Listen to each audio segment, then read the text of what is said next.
स्वामी जी इस समय देहरादून में हैं और देहरादून में स्वामी जी 7 अक्टूबर से 20 नवंबर तक थे। और आपको पहले बतलाया था मैंने कि इसके पहले जब देहरादून गए थे तो उन्हें वहाँ पर एक मोहम्मद उमर नाम के मुस्लिम को, जो जन्म से ही मुसलमान था, उसको स्वामी जी ने आर्य धर्म की दीक्षा दी थी, ये जो पवित्र संस्कार कराया और उसको हिंदू धर्म के आर्य धर्म में दीक्षित कर लिया। मुसलमानों को इससे बड़ा क्षोभ था और क्या हुआ कि एक बार मुसलमान सब दल बांध करके पूरी संख्या के साथ 100-200 मुसलमान मिलकर के उसके घर पहुंच गए दलबद्ध होकर के और कहा तुमको कठोर यातना मिलनी चाहिए, इसलिए कि तुमने इस्लाम को छोड़कर स्वामी दयानंद के मत में दीक्षित हुए हो और तुम्हारी मुक्ति तो होगी ही नहीं, किसी भी प्रकार से तुमको जन्नत की प्राप्ति नहीं, इसलिए अभी भी समय है, तुम ये छोड़ करके पुनः इस्लाम में आ जाओ। तो उसने, देखिए एक बात बड़ी महत्वपूर्ण है कि स्वामी जी कोई कच्चा काम नहीं करते थे और लोग ये काम खूब करते। स्वामी जी ने उसको पूरी तरीक़ा से शिक्षित प्रशिक्षित किया था, दीक्षित किया था, वैदिक सिद्धांतों को बताया था, वो पूरा वो संभल करके सोच समझ करके वो आर्य धर्म में आया था, वैदिक धर्म में आया था। तो उसने देखिए 200 लोग 250 लोग हैं और कैसे बात कर रहा है, उस बात को सुनिए। उन्होंने कहा ये बताओ कि तुम्हारा जो खुदा है वो तुम्हारा खुदा केवल मुसलमानों का कल्याण करता है कि सभी जनता, सभी मानव मात्र का कल्याण करता है? अब सब चुप हो गए, कोई जवाब ही नहीं दे रहा है कि मुसलमानों के लिए ही खुदा है कि हम सब हिंदुओं माने सारे दुनिया के लिए खुदा है। जब वो कोई जवाब नहीं दिए तो उन्होंने कहा सुनो, तुम जवाब नहीं दे रहे हो, मैं बता रहा हूँ, यदि केवल मुसलमानों का ही कल्याण करता है तो तुम क्यों चिंतित हो, हमको हमारे हाल पर छोड़ दो, हमारा कल्याण नहीं होगा, हमें उसकी परवाह नहीं है। यदि खुदा सबका कल्याण करता है, सबके लिए न्याय दृष्टि उसकी एक है, चाहे हिंदू हो चाहे मुसलमान, उसके न्याय की दृष्टि कर्मफल व्यवस्था एक है, तब तो तुम में और हम में कोई भेद ही नहीं। हम अच्छा कर्म करेंगे तो मुक्ति पाएंगे, नहीं करेंगे तो मुक्ति नहीं पाएंगे। तो पहले ये तय कर लो कि खुदा केवल मुसलमानों का है कि सबका है, और सबका है तो न्याय दृष्टि करता है कि नहीं करता है। अब उनको समझ में नहीं आया, क्योंकि कोई मुसलमान ये नहीं कह सकता कि खुदा जो है मुसलमानों का अलग खुदा है और हिंदुओं का अलग खुदा है, कोई नहीं कह सकता। कोई पाखंडी नहीं कहेगा कि भगवान अलग अलग है, हमारे पाखंडी के अलग भगवान है और उनके अलग भगवान है, उनके अलग है। तो कुछ नहीं बोल पाए और सब जैसे आए थे वैसे ही सब बैरंग लौट गए। हमें इस संदर्भ में योगी आदित्यनाथ जी की एक बात याद आती है।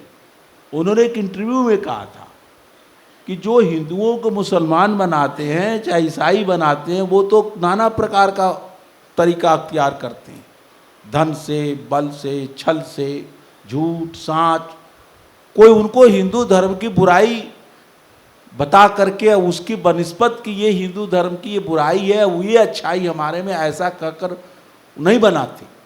लेकिन हम, उन्होंने कहा था, मैं उनकी बात कर रहा हूँ, बाकायदा इंटरव्यू में टीवी पर कहा, लेकिन हमारे पास कोई लोग आते हैं मुस्लिम हिंदू होने, सनातन धर्मी होने, तो मैं तुरंत नहीं बनाता, मैं उनको सत्यार्थ प्रकाश देता हूँ।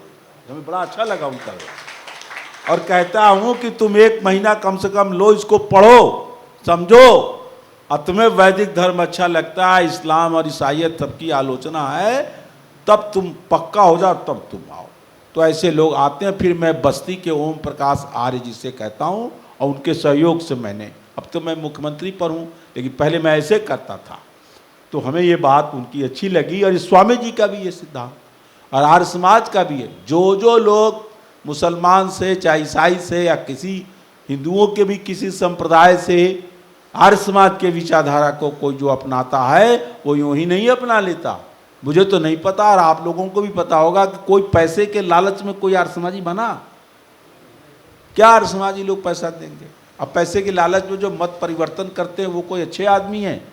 तो ये बात ध्यान में रखिएगा। फिर स्वामी जी वहाँ से मेरठ आते हैं। इस बार मेरठ में स्वामी जी 5 दिन रहे, वही लेखन का काम चलता रहा, कोई व्याख्यान नहीं हुआ। यहाँ से स्वामी जी आगरा गए और आगरा में स्वामी जी की कई व्याख्यान मालाएं हुई। लिखा है कि आगरा में स्वामी जी 27 नवंबर से 10 मार्च तक रहे, लंबे समय तक किताबों का लेखन चल रहा था। साथ साथ स्वामी जी के 25 व्याख्यान हुए और उन व्याख्यानों में स्वामी जी ने एक से एक रहस्यों का उद्घाटन किया। देवेंद्र बाबू लिखते हैं कि कितना अच्छा होता जैसे पूना में स्वामी जी के व्याख्यान हुए थे और उनके कुछ व्याख्यानों को शॉर्ट हैंड लिख जानने वाले लोगों ने लिख लिया और आज वो छप कर मिलता है, तो हमारा कितना ज्ञानवर्धन होता है। यदि उस समय किसी ने ध्यान दिया होता और स्वामी जी के उन व्याख्यानों को लिख लिया गया होता संक्षिप्त में, तो उससे हमारा कितना लाभ होता। तो ये तो चीज़ें रही जाती थी और उस समय उतना ध्यान लोगों का नहीं था। अब तो बहुत ध्यान है। अब तो जो व्याख्यान संग्रह लायक नहीं है या जो प्रवचन किसी काम के नहीं हैं, जो वक्तव्य किसी लायक नहीं है, उनका भी यूट्यूब में उनका ही ज़्यादा प्रचार हो रहा। अंड बंड पता नहीं क्या क्या, बहुत सारे अश्लील सामग्रियाँ भी परोसी जाती हैं। तो अब तो किसी भी चीज़ का मिसयूज़ है। ये बहुत अच्छा साधन है और इस साधन से हम बहुत बड़ा काम कर सकते हैं, बहुत प्रचार कर सकते हैं। इससे हमारे प्रचार प्रसार बहुत व्यापक हो सकते हैं। लेकिन ये ध्यान रखने की बात है कि जो प्रचार योग्य बात है, जिससे जन कल्याण हो सकता है, उसी का प्रचार किया जाना चाहिए। आगे लिखा है कि स्वामी जी के उपदेश का परिणाम ये हुआ कि 26 दिसंबर 1880 रविवार को आगरा में आर्य समाज की स्थापना हो गई। मैं ये चीज़ थोड़ा ज़रूर बताना चाहता हूँ कि कहीं गए तो वहाँ की आर्य समाज कब स्थापित हुआ वो डेट बता देता हूँ और कब से कब तक रहे ये चर्चा मैं कर देता हूँ, जिससे ये सब बातें आ जाएं। वहाँ पर वजीरपुर के ठाकुर श्यामलाल सिंह आए हुए थे और उन्होंने स्वामी से निवेदन किया कि हमारे 3 पुत्र हैं, तीनों बड़े हैं और तीनों हमारे अनुगत हैं और आपके व्याख्यान से सब प्रभावित है। हमारे परिवार में एक राय हो गई है। मैं चाहता हूं कि आप मेरे 3 पुत्रों का यज्ञोपवीत संस्कार करा दीजिए। तो स्वामी जी ने वो यज्ञोपवीत संस्कार की व्यवस्था की उनके घर पर और तीनों पुत्रों का विधिवत यज्ञोपवीत संस्कार कराया। उन्हीं दिनों आगरा में एक यूरोपियन महिला आई हुई थी, कैथोलिक थी, वो कैथोलिक मिशनरी थी चर्च के। तो उसको बड़ी उत्सुकता हुई कि देखा जाए कि आर्य समाज के लोग कैसे यज्ञोपवीत होता है, एक उनका धार्मिक चिन्ह है। तो उसमें वो उपस्थित हुई और सारा रिपोर्ट लिख करके गई, मैं इसको ले जाऊंगी विदेश में छापूंगी कि आर्य लोगों का यज्ञोपवीत संस्कार कैसे होता है। तो इस प्रकार स्वामी जी ये काम करते थे। यदि सन्यासी को 2 काम नहीं करने चाहिए, विवाह संस्कार नहीं कराना चाहिए। जो सन्यासी हो जाए उसको विवाह संस्कार पंडित पुरोहित बनकर नहीं करना चाहिए। यहाँ तक इस सन्यास आश्रम में जब आदमी प्रवेश करता है तो उसका भी संस्कार कौन कराता है? गृहस्थ पुरोहित कराता है। स्वामी सत्यप्रकाश जी जब सन्यास ले रहे थे तो हुआ भाई इनका कौन सन्यास का मंत्र पढ़े। तो दीक्षा देने के लिए तो ब्रह्मानंद दंडी जी गए, गुरुकुल एटा के, जिन्होंने 6 दर्शन जिनको कंठस्थ थे। लेकिन संस्कार कराने की बात आई, लोगों ने पूछा स्वामी जी आप, स्वामी जी ने उसमें तो डॉक्टर साहब कौन संस्कार कराएगा? तो स्वामी कौन क्या, हमारे इसी इलाहाबाद विश्वविद्यालय में संस्कृत के हेड डिपार्टमेंट रहे डॉक्टर बाबूराम सक्सेना, बड़े भारी विद्वान, बाद में वाइस चांसलर रहे कई यूनिवर्सिटियों के, संस्कृत के MA PhD सभी गुरुओं के गुरु थे। तो उन्होंने उनका संन्यास संस्कार कराया। लेकिन एक बात है कि यज्ञोपवीत संस्कार लड़कों का, पुरुषों का, वो सन्यासी करा सकता है। ये ध्यान रखिए, ये बातें हैं। और सिद्धांत तो ये भी है कि विवाहित व्यक्ति ही पौरोहित्य का कार्य करे। इसमें थोड़ा शिथिल हो रहा है, पढ़िएगा संस्कार। जो विवाहित नहीं है, गृहस्थ आश्रम में नहीं है, तो चाहे ब्रह्मचारी हो और चाहे सन्यासी हो, इनको विवाह आदि संस्कार कराने का अधिकार नहीं है। अब जो कर रहे हैं वो जाने और जो करा रहे हैं वो जाने। शास्त्र का जो पक्ष मैं रख दे रहा। लोग पूछते हैं हमसे, एक बार पुरोहित सब प्रशिक्षण शिविर हुआ अजमेर में, 82 लोग आए पूरे देश से, और डॉक्टर वेदपाल जी हो गए बीमार और हमको और उनको मिलके कराना था। तो तमाम शंकाएँ आई और मैंने बताया, बड़ी चर्चा रही उसकी, तो थोड़ा आप उसको ध्यान रखिए। हमारे संस्कारों के सबसे बड़े पंडित थे स्वामी मुनीश्वरानंद जी महाराज, वो सन्यासी थे, उन्होंने साफ कर दिया था कि हम किसी का विवाह संस्कार नहीं कराएंगे। विवाह संस्कार में उपस्थित होना अलग बात है, उपस्थित होना चाहिए, आशीर्वाद दें, ये सब चलेगा, लेकिन पंडित के स्थान पर खुदे बैठ गए, अब पंडित जी वाली दक्षिणा ले ली, तो भाई सन्यासी को दक्षिणा दीजिए, लेकिन संस्कार की दक्षिणा प्राप्त करने का और देने का इसका कोई विधान नहीं है।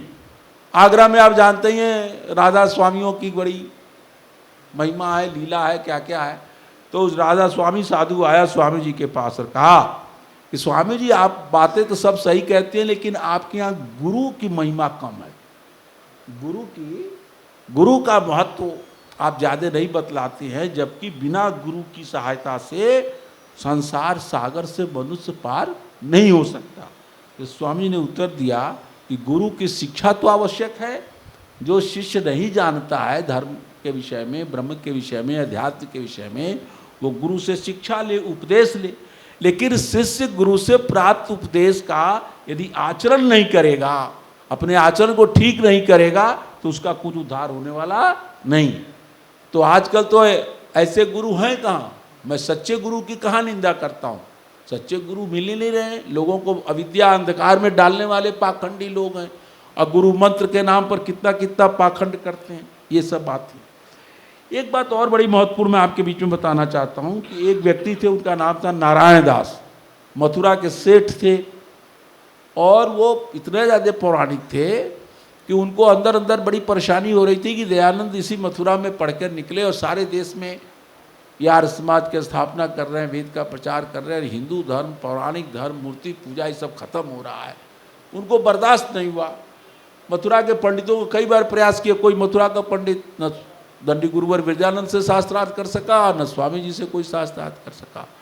तो लिखा है इतिहास में, सच्ची बात है कि वो चले गए कलकत्ता, और कलकत्ता उस समय क्या थी, भारत की राजधानी थी, और वहाँ उन्होंने सारे देश भर के पंडितों को बहुत पहले से चिट्ठी पत्री करके बुलाया और कहा आओ सबको मोटी दक्षिणा दूंगा।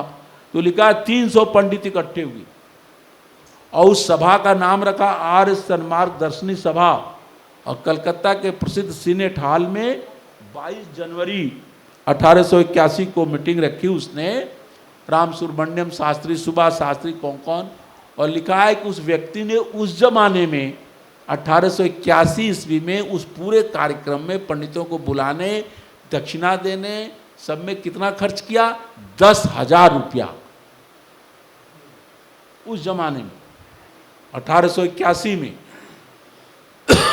और झूठी कैसे कैसे कुचक्री लोग होते थे, और वहाँ उन पंडितों से कहा कि आप सब घोषित करो कि स्वामी दयानंद जो कार्य कर रहे हैं वो वेद विरुद्ध है, और स्वामी जी की मान्यताएं वेद विरुद्ध हैं। तो जो पंडित एक थे, उसका नाम था पंडित राम सुभाष, दक्षिण का पंडित था, वो भी चिढ़ता था स्वामी जी से। उसने पुस्तक लिखी थी दयानंद कंटकोद्धारक, और वो पुस्तक लिख के लाया, उसको वहाँ पढ़कर सुनाया, और सभी लोगों को तो मोटी दक्षिणा से मतलब थी, किसी ने विचार विमर्श नहीं किया, कहा हाँ आप जो लिखे सब ठीक है, और सब ने दस्तखत कर दिए। तो राजन जिज्ञासु ने लिखा है कि बताओ इसका क्या मतलब। स्वामी जी 4 महीना कलकत्ता रहे, तब तो किसी की हिम्मत हुई नहीं, और पूरे भारत में घूमते रहे, कोई शास्त्रार्थ किया नहीं, जो किया वो पराजित भी हो गया। बहुत लोग तो शास्त्रार्थ के नियम बनाने और इधर उधर करने में समय व्यतीत कर दिए। तो कैसे कैसे लोग थे जिन्होंने स्वामी जी के मार्ग को रोकने के लिए कैसे कैसे प्रयत्न किए, छल से, बल से, धन से। और मज़े की बात यह है कि जो पुस्तक उन्होंने जो छापी, वहाँ से प्रश्न करते हुए स्वामी जी के पास भी उसकी प्रति भेजी गई। वहाँ के कई लोगों ने कहा स्वामी जी इसका उत्तर दीजिए। तो स्वामी जी मान अपमान से ऊपर थे, उन्होंने कहा कि इस समय बहुत महत्वपूर्ण कार्य में मैं लगा हुआ हूँ। वो कार्य क्या है, वेदों का भाष्य। अभी छोटे मोटे प्रश्नों का उत्तर मैं नहीं दूंगा, इसमें समय नहीं व्यतीत करूंगा, कोई और उत्तर देना चाहे तो दे। तो स्वामी जी इस पचड़े में नहीं पड़े कि हमारे मान अपमान में कोई कुछ कहता है कहने दो, मैं तो वेद भाष्य में लगा हुआ हूँ। लेकिन आर्य समाज लाहौर के लोगों को ये बात अच्छी नहीं लगी। तो उस समय उसके जो मंत्री थे लाला साईं दास, उन्होंने उन सारे प्रश्नों के उत्तर लिख करके प्रकाशित कराए और सारे विस्तृत प्रश्नोत्तर पंडित लेखराम जी की लिखित जीवनी में, जो स्वामी जी की जीवनी लिखी, उसमें प्राप्त होते हैं। इस पर आर्य समाज में पिछले दिनों विवाद चला कि वो जो उत्तर छपे, स्वामी जी ने तो मना कर दिया था कि मैं उत्तर नहीं दूंगा, और वो उत्तर छपे आर्य समाज लाहौर के मंत्री के नाम से, लाला साईं दास। तो प्रोफेसर राजन जिज्ञासु ने कहा कि लाला साईं दास तो उर्दू के आदमी थे, न्यायालय में एक कोई छोटे मोटे पद पर थे, कोई जज नहीं थे, लेकिन कोई होता मुख्तार या क्या कोई छोटा, स्वामी ज़्यादा जानते होंगे, तो वो तो उत्तर लिख नहीं सकते थे, लिखा किसने, ये प्रश्न उठा। तो जिज्ञासु जी का समाधान था कि वो स्वामी दयानंद नहीं लिखवाए। अब भावेश मिर्जा का कहना था कि नहीं, स्वामी जी ने जब मना कर दिया तो मना कर दिया, और जब लिखवाए होते तो अपने नाम से छापते। तो ये विवाद चला और वो उसका कोई समाधान नहीं निकल रहा था, लेकिन समाधान सबका निकल ही जाता है। लखनऊ में एक प्रोफेसर थे, ये सब बातें मैं इसलिए बोल रहा हूँ, सब रिकॉर्ड हो रहा है, महत्वपूर्ण चीज़ें हैं। और वो फिलॉसफी के प्रोफेसर थे, उनका नाम था डॉक्टर हर्ष नारायण। काशी हिंदी विश्वविद्यालय में हेड ऑफ डिपार्टमेंट रहे और आर्य समाज के विधिवत सदस्य तो नहीं थे, लेकिन बहुत विचारवान थे और बहुत तार्किक थे, और लगभग 80-90% बातें आर्य समाज की मानते थे। पिछले दिनों उन्होंने अनुसंधान करके, अब तो दुनिया में नहीं रहे, एक पुस्तक लिख गए, उसको लखनऊ की संस्कृत संस्था है तो पौराणिकों की, लेकिन उसने डॉक्टर हर्ष नारायण की वो पुस्तक छापी। उससे पता चलता है कि उन प्रश्नों के उत्तर देने का काम मुंशी इंद्रमणि ने किया। अब मुंशी इंद्रमणि जो थे विद्वान थे, स्वामी जी ने तो उनको आर्य समाज मुरादाबाद का प्रधान भी बनाया था, और आगे चलकर हम देखते हैं कि वो स्वामी जी से बातचीत करते रहते थे, और उन्होंने ही वो जय परमात्मा जयते और जयते परमात्मा पर बात की थी। बाद में वो आए स्वामी जी से मिले, उन्होंने कहा स्वामी जी आप बातें सब आपके मुझे समझ में आ रही है, लेकिन आपने जो कह दिया कि मुक्ति सावधि है, माने उसकी अनंत सीमा नहीं है, मुक्ति से जीव लौटता भी है, इस बात में हमें समझ नहीं आ रही। तो स्वामी ने उनको सारी बातें समझाई कि ये जीवात्मा अल्पज्य है और अल्प समय में किए गए उसके शुभ कार्य का, मुक्ति के साधनों के उपयोग करने का परिणाम अनंत काल तक नहीं हो सकता। तो इन बातों से लगता है कि डॉक्टर हर्ष नारायण जी ने ये सही अनुसंधान निकाला और उन्होंने लिख कर भेजा, और उन्होंने कह दिया कि आप छाप लो, तो उन्होंने अपने छाप दिया, तो इसमें उत्तर मिल गया। ये बातें मैंने इसलिए कह रहा हूँ कि ये सब बातें भी आपके संज्ञान में, या ये रिकॉर्ड हो रहा है, इतिहास में जाए तो ये बातें जानी चाहिए। दूसरी चीज़, इसी आग्रह में रहते हुए स्वामी जी ने गो करुणा निधि की रचना की। मैंने आपको व्याख्यान में पिछले दिनों बताया था, ऋषि जीवन गाथा का प्रसंग आने पर, कि स्वामी जी ने अपने एजेंडा को व्यापक किया था। जहाँ वो मूर्ति पूजा के खिलाफ बोलते थे, मृतक श्राद्ध के खिलाफ बोलते थे, जन्मगत वर्ण व्यवस्था के विरुद्ध वातावरण बनाते थे, वैदिक धर्म के वास्तविक उपासना की पद्धति को बतलाते थे, वेदों के महत्व बतलाते थे, वहाँ उन्होंने दो बातें और तय की थी कि पूरे भारतवर्ष आर्यावर्त पर घूम घूम करके मैं वेदों की प्रतिष्ठा का काम करूँगा कि वेद के प्रति सबकी श्रद्धा जागे, फिर आगे वेद में क्या लिखा है उस पर विचार किया जाए, प्रामाण्य के रूप में वेद पर हो। ये नहीं कि रामचरितमानस है तो रामायण है तो गीता है तो हनुमान चालीसा है तो दुर्गा सप्तशती है तो पुराण है, ये जो सैकड़ों ग्रंथ हमने बना रखे हैं ये बिल्कुल बकवास है। वेद हमारा धर्म ग्रंथ है, और हमारा क्या, वो तो सबका है। स्वामी सत्यप्रकाश जी कहते थे वो हमारा हिंदुओं का नहीं, ये भ्रम मत पालिए कि वेद हिंदुओं का है। वेद मानव मात्र का धर्म ग्रंथ है, ईसाइयों का भी है, मुसलमानों का भी है और पारसियों का भी है। और इसलिए है कि वेद उस जमाने की किताब है जिस जमाने में हिंदू मुस्लिम सिख ईसाई का विभाजन नहीं हुआ था। ये सारा विभाजन तो 4000 वर्ष के अंदर का है। सबसे पुराना पारसी मजहब है, 4200 वर्ष पुराना है। बौद्ध जैन 2500-3000 साल पुराने हैं। वेद तो उसमें तो हमारे सबके पूर्वज जो ऋषि थे, आर्य थे, वो उनका ग्रंथ वेद, हमारा ग्रंथ तो वही है, उसमें कोई सांप्रदायिक बात नहीं है। तो ये बात स्वामी जी करते थे, और इसलिए उन्होंने व्यापक फलक देने के लिए वेद की प्रतिष्ठा के साथ साथ गो कृष्यादि रक्षणी सभा की स्थापना की, और गो करुणा निधि का भी उन्होंने काम किया। उसी समय की बात है कि 31 दिसंबर 1881 में जनगणना का चला उपक्रम। आज भारत में आप देख ही रहे हैं, तमाम पार्टी वालों ने बाध्य कर दिया। हुक्मरान जो हैं दिल्ली में और जो भी विपक्षी पार्टी की भारत के जनगणना होनी चाहिए। जनगणना उद्देश्य नहीं है, जाति गणना उद्देश्य है। जाति गिन लिया जाए कौन किस जाति का है। तो ये समस्या 1881 ईस्वी में भी होने वाली थी। तो इस पर स्वामी जी का ध्यान गया। स्वामी जी किसी चीज़ से तो बेखबर तो रहते नहीं थे, हर चीज़ पर, हर समस्या पर, हर दृष्टि उनकी रहती थी।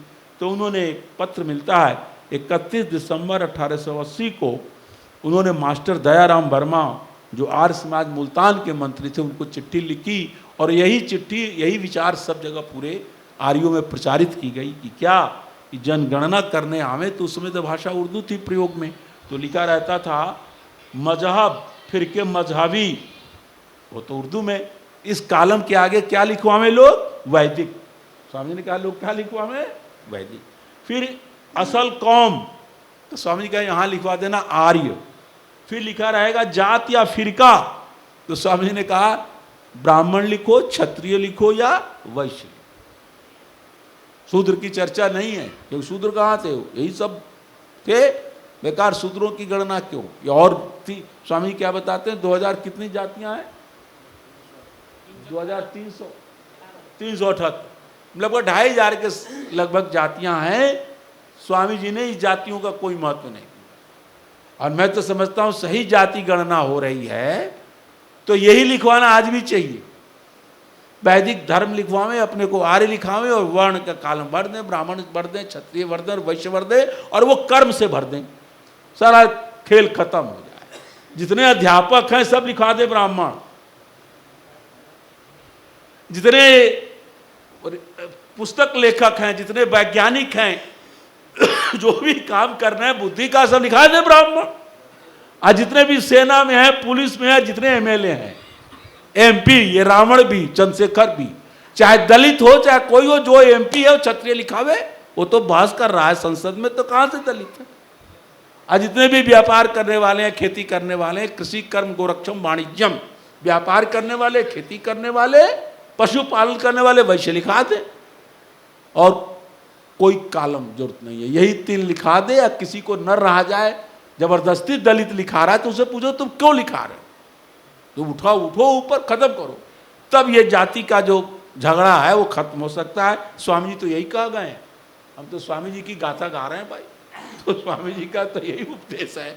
आज तो चलावे, यदि ये सार्वजनिक सभा एक हो और ये उठाना चाहिए मामला, एक नहीं भी हो तो स्वामी जी से मैं उठाइए, स्वामी जी कहिए, बयान दीजिए कि बात स्वामी जी ने कहा है। 31 दिसंबर 1880 को स्वामी दयानंद सरस्वती जी महाराज ने मुल्तान को पत्र लिखा सारे आत्मादियों को, तब जाति जनगणना होने लगेगी तो सब लोग लिखाओ, वैदिक धर्म है, आर्य हैं, अब ब्राह्मण क्षत्रिय वैश्य लिखाओ, शूद्र तो कोई है ही नहीं, लिखाओ। ये जाति जनगणना का जो जहर बोया जा रहा है वो खत्म किया जा सकता है। आगे मुंशी बख्तावर सिंह का प्रकरण आता है। ज़्यादा बोलना नहीं है, गलत बात थी। मुंशी बख्तावर सिंह आर्य वैदिक यंत्रालय के मैनेजर हुए और हिसाब में गोलमाल किए। उन पर स्वामी जी ने कहा चलो आपस में बैठ के बात कर लो, जो पैसा तुमने गबन किया वो पैसा दे दो, हिसाब दे दो। और फर्रुखाबाद के मंत्री को कहा इसे हिसाब ले लो। वो कहा वो टाल मटोल कर रहे हैं। तो स्वामी जी ने कहा न्यायालय में जाना अच्छी बात नहीं है, आपस की बातें समझ लो। लेकिन वो माने नहीं और अंत में न्यायालय में गए लोग। दुख की बात है कि न्यायालय में मुकदमा को ठीक से पैरवी नहीं कर पाए और मुकदमा नहीं चल पाया, बीच में ही रुक गया और पैसा उन्होंने हजम कर लिया। मैं पिछले दिनों, शायद 2-4 साल पुरानी बात है, मैं जब शाहजहाँपुर के उत्सव में गया था तो मैंने पूछा, क्योंकि जहाँ भी जाता हूँ यदि आर्य समाज के इतिहास से संबंधित कोई जानकारी मिलती है तो मैं उसको इकट्ठा करता हूँ। मैंने पूछा भाई मुंशी बख्तावर सिंह का नाम आता है, वो मैनेजर थे वैदिक यंत्रालय के, आप लोगों ने परंपरा से कुछ सुना है बख्तावर सिंह के बारे में तो मुझे बताइए। तो वहाँ के पुराने आर्य समाजियों ने हमको बतलाया कि अंतिम समय में उसको कोढ़ हो गया था और सारे लोग कहते थे तुमने दयानंद के साथ विश्वासघात किया, ऋषि के साथ, ऋषि के वैदिक यंत्रालय में घाल मेल किया, इसीलिए तुमको कोढ़ हो गया। तो ये बात कहीं लिखी नहीं मिलेगी, मैंने प्रमाण के सहित पता किया, इसलिए मैं बोल रहा हूँ, ये जान ली। तो जो ऋषि के साथ, ये केवल बख्तावर सिंह वाली बात नहीं, आगे भी सोचिए, जो ऋषि के साथ घात कर रहे हैं और खासकर आर्य समाज से जुड़े हुए लोग आप सोचिए कि ऋषि दयानंद के संदेश ने, उनके साहित्य ने, उनके विचार ने हमारा कितना कल्याण किया। आप सब अपना अपना बात सोचिएगा। कम से कम मैं समझता हूँ यहाँ जो उपस्थित हैं उसमें 90% तो आर्य समाजी होंगे। आप सोचो यदि आर्य समाज के विचारधारा से हम दीक्षित न होते तो हजारों रुपया का मांस खा जाते, कितने का शराब पी जाते, कितना बीड़ी पी जाते, सिगरेट, गुटखा, पता नहीं कितने कितने कुकर्मों में कितना पैसा, ये मंदिरों में कितना पैसा चढ़ा दिए होते, कितने तीर्थों में नहा के कितने पाखंडी आपको लूट लिए होते। लाखों रुपया से बचे हैं आप ऋषि दयानंद की कृपा से। और ऐसे ऋषि दयानंद की आर्य समाज में दीक्षित शिक्षित होकर के यदि ऋषि के मिशन के साथ कहीं घात प्रतिघात करते हैं तो याद कर लीजिए मुंशी बख्तावर सिंह को। ये बात बहुत, ऋषि के साथ विश्वासघात, बिल्कुल बड़े लोगों के साथ विश्वासघात करना नहीं चाहिए। और कई, अब तो भाई बहुत ऐसे प्रसंगों को मैं छोड़ रहा हूं जिन जिन लोगों ने ऋषि दयानंद के साथ विश्वासघात का काम किया है। एक बहुत बड़े सेठ जी थे, सबको फल भोगना पड़ा। ये जान लीजिए कि हम जो कर्म करते हैं 80-90% तो यही भोग लेते हैं। थोड़ा सा जो क्रियमाण कर्म संचित बनकर प्रारब्ध में जाता है, जिनका भोग यहाँ संभव है यही भोग लेते हैं हम। इसलिए लोग कहते भी हैं अरे वो भोग रहा हूँ। बहुतों को मैं देखता हूँ बढ़ोती में या किसी बीमार है, ये है वो है, तो उनका क्या हुआ, कैसे, अरे भोग रहा हूँ कहते हैं लोग। हमें कहते बड़ा अच्छा लगता है कि बेचारे स्वीकार करते कहते। अच्छा, रामानंद शास्त्री अपने व्याख्यान में कहते थे, बहुत बड़े आर्य समाज के विद्वान थे, अंग्रेजी हिंदी संस्कृत तीनों भाषाओं में बोलते थे, क्या बात है। तो वो उन्होंने घटना सुनाई, वो पढ़ते रहते थे ब्लिट्ज को। ब्लिट्ज भी एक अखबार था, उस ब्लिट्ज में एक उसका लेख छपा, राज कपूर का लेख। क्या था? इंटरव्यू। राज कपूर से किसी ने पूछा कि आप फिल्म के आदमी हो, फिल्म मेकर्स हो और इतना बड़ा आपका नाम है, लेकिन ये बताओ आप हिंदू हो तो हिंदू धर्म क्यों आपको प्यारा लगता है, पूछा गया। तो राज कपूर, भाई वो मत समझो कि सिनेमा का आदमी था, उसकी दृष्टि थी। उसने कहा कि इसका उत्तर तो मुझे दशाश्वमेध घाट पर एक कोढ़ी ने दे दिया। कोढ़ी जो कुष्ठ रोग से ग्रस्त था और वो बना रहे थे फिल्म राम तेरी गंगा मैली, शायद है ना, क्या है हम नहीं उतना नहीं जानते, यही है। तो राज कपूर बनारस में आए हुए थे और वो दशाश्वमेध घाट पर गए, वहां कोढ़ियों की लाइन लगती है।